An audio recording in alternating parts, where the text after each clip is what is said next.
but I decided to come on in today. Come as you are, no makeup, no hair ain't did, earrings, it doesn't matter. The Lord says, come as you are, right? Now, I don't really know how to put this together, but lately I've been having dreams, right? And they have not been the dreams that we all hope and wish to dream, right? I mean, these have been some wicked, peculiar dreams that I have been having. And I don't know, I don't think my glasses in the right spot. I don't know what all they mean. I oh, that's terrible. Sorry, y'all. I don't know what all these dreams mean. But however, I decided to get online to talk about it today. Okay, I know this was a wicked dream that I had last night. I was tossing and turning, and it all took me back to a setting. Now, y'all know that I told you in, how could I say it? Maybe like 2 years ago. Well, not even that far back. How could I just say it, Lord? Just spit it out. Okay, I used to sell dope and things of that nature, right? And barely stop drinking and smoking and things of that nature for myself. Stopped abusing drugs, right? So what I'm trying to say is, it's a glare in my glasses.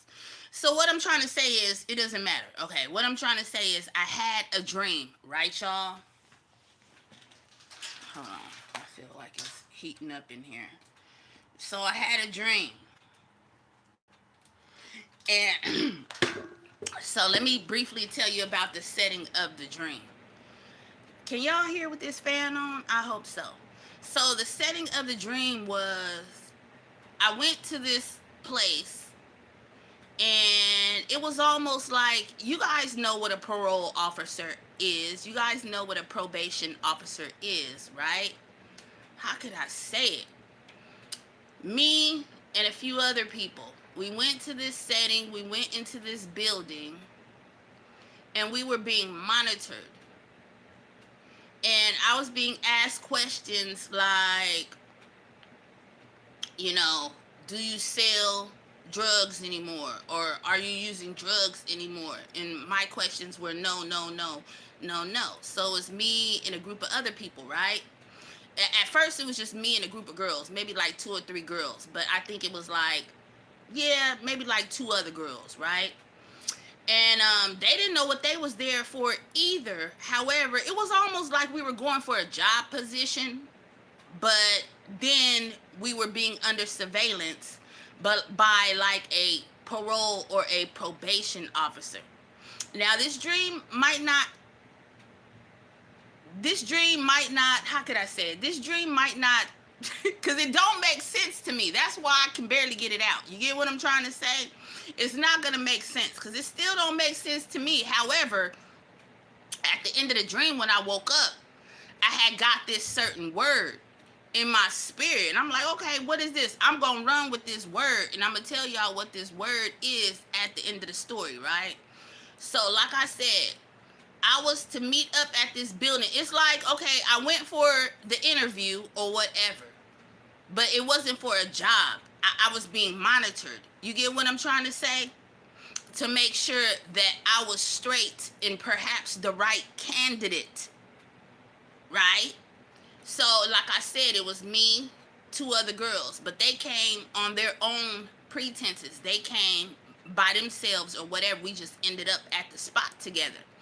Now, it was something else crazy in the dream too. But first, let me tell you what they were asking for. They were asking if we were clean, our history, if you could perform a drug test, would you be clean? Otherwise, you would be in trouble, right? So I don't know if you guys ever been to San Francisco City, but they got narcs out there, right? Like undercover police, like J Team or something like that, right? So I came in for like 2 days to speak with this black lady on behalf of her monitoring me. So the second time that she came in to monitor me, I'm like, just, whatever, lady, do what you got to do. Like, whatever evidence that you find on me, you're going to see that I had been telling you the truth, right? So long story short, this lady was observing me and monitoring me for this end result. The end result was, I'll say, like, maybe the third or fourth day within that week, I came in, I saw these same girls there. However, you know how dreams get weird, right? So it was like this baby bear. Yes, y'all, a baby bear in the room. And I don't know, the baby bear was in the room. So we was playing with the baby bear and stuff like that, and then we would go lock it in another room. This was a baby black little bear. And the people wasn't around anymore. This is so bizarre, y'all. This is really bizarre. The people wasn't around anymore. And so this is just from scene to scene. You see what I'm trying to say? This is from scene to scene. And these two white men walked in. And so they were looking real suspicious. They walked out, they walked in, they walked out, they went about their way. But what I had gathered from them is that they was undercover police. They was like narcs or something like that, because of my intuition, me being out on the streets or being, being an ex-dope dealer. Like, I know how they move. I know how the police move, right? So on to say, the last day when we are getting analyzed and we're getting drug tested and we're getting asked all these questions in a room, it was this black dude that drove up, and he was gonna get analyzed too, but I don't think he knew. I think he thought that he was going in for a job position, right? So let me tell you what happened. So let me mind you, on the last day, like I said, the girls was like, the two black girls that I was with, they was like, whatever, like, we leaving. So they took off walking, like, up the street, right? They took off walking up the street, and they went home their own separate way. So I'm like, I don't see the lady, or this worker or whoever she was, this supervisor. I don't see her no more. It's like they had left us, the last day they had left us in this room, in this building, abandoned. Like like, how could I say it? They abandoned us, but the building was not abandoned. Okay, does that make sense? The building was not abandoned, but they had abandoned us. So we had been like for hours in this room, and like I said, this baby bear was like running around from room to room. So we got tired of this baby bear, like, scratching and all this. He didn't have no food. He belonged in the wilderness. Okay, we are in a city or a town, so it just didn't go together. But at the time that it did, right? So I remember locking the bear or whatever in another room, and so I'm just sitting in the room. And then through the window, like I said, I seen this black dude. He pulls up in like a Grand Am or like a Trans Am. You guys know what a Grand Am is, or a Trans Am, right? And I could already see that he had vices. He had habits, right? Because it looked like he was either sipping on some lean, or he was drinking or something like that. I could tell. Like, I could just see what he doing in his car as he was pulling up, right? So when he pulled up, I don't know if I was yelling through the window, but I was kind of like chopping it up with him. So I'm talking to him, and I'm telling him, I'm just giving him the scoop. I'm like, you can't, when you come in here, you got to be clean. They're going to be asking you questions. You got to take tests. You can't be with what you're doing, what I see, right? And I was like, I think they like the police or something too, right? So he like, yeah, he listening. And so, like I said, he sat outside for a long time outside that window. Maybe he was scoping out or observing too, to see whatever people that was going to show up for me. Let me mind you, I could see the two girls walking off in the sunset. They had left, right? They had left up the hill, walking down the street or whatever into the sunset. So after a while, I see dude, he getting ready to leave, right? So I leave first, but I'm walking. I'm on feet. So I walk through this like little tunnel, and I make a left, to go the other way. And I'm like, no, I'm like, dang, it's gonna take me heck long to get home because I'm walking. I'm like, the girls already left, so I can't go with them, because they had already left. So I'm thinking smart to myself. I see dude, he started his car and he literally pulling off. So I run back up and hey, I'm like, hey, I'm like, I need a ride. I'm like, I need a ride. I'm like, can I get a ride? And he was looking, he was all right, come on. So I hop in the car with him and we're riding. And then all of a sudden, okay, so we're driving, we're coming up to one stoplight. And let me mind you, the whole scene is like a old town that I used to live in, right? Pittsburgh, California, 94565. I'm just going to set the setting. I could tell you exactly where it was at. It was on Railroad Avenue. Now, Railroad Avenue, about like 15 years ago, it used to be an underpass. So, like when you drive, you would go under an underpass, right? So all of a sudden we see it was like hundreds of people, like crowded up. They was like around the fence. It was like this metal fence, like the wire fence that you could see through, like a metal fence, right? Everybody was looking down, like at the underpass, right? Now, remember the two girls I told you? Remember the two girls that had left way ahead of me? So now I'm just visualizing. I'm not in nobody's car, but it's like I can see out. I can see out with my eyes, right? So, the vision that I got is that a car or either a steamroller, something like this had came and just ran over the girls. Like literally ran them over flat. And then guess what? Two workers, remember those two narcs that I told you, or those two cops, suspected cops, or whoever? This is coming to my mind. Like they came running, and I'm seeing white suits, right? They had on white, like all hazmat suits, and on their face and everything, right? After the car or the steamroller ran over the two girls and left them flat, they guts, everything on the street, right? That's what everybody was looking at. But this is under the underpass, right? They came and scooped up all they scooped up the whole mess, like their guts, their insides, whatever. They just scooped it up and took off and went somewhere. Like they ran, like they hurried up and got out of sight, out of dodge, right? And I'm thinking, well, I'm not thinking because I'm asleep, y'all. I'm in the spirit. When I woke up, I'm like, Lord, I'm like, what was that? What was that? I'm like, Lord, what was that? And I'm like, this is freaky. You know what? I don't even want to say it. You know what the Lord told me?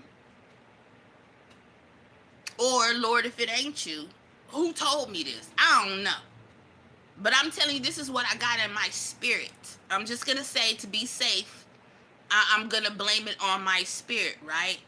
And I ain't been watching none of these type of shows. Like, I'm not watching stuff for this stuff to come into my head or my mind.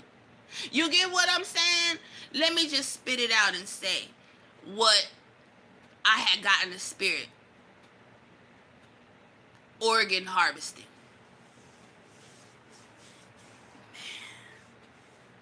Organ harvesting. I'm like, what? I'm like, I'm finna tell. I'm finna tell somebody. I don't care if it's somebody listening. I mean, I got this dream out of nowhere, y'all. This dream come from the spirit realm. And then upon me waking up, because I like to write down my dreams, right? You know, the enemy wants you to forget your dreams, but I be writing down my dreams, right? So I can remember them, so I can pray about them, pray over my dreams to ask the Lord, like, what is this? Like, you know, why am I having thoughts and or dreams? Um,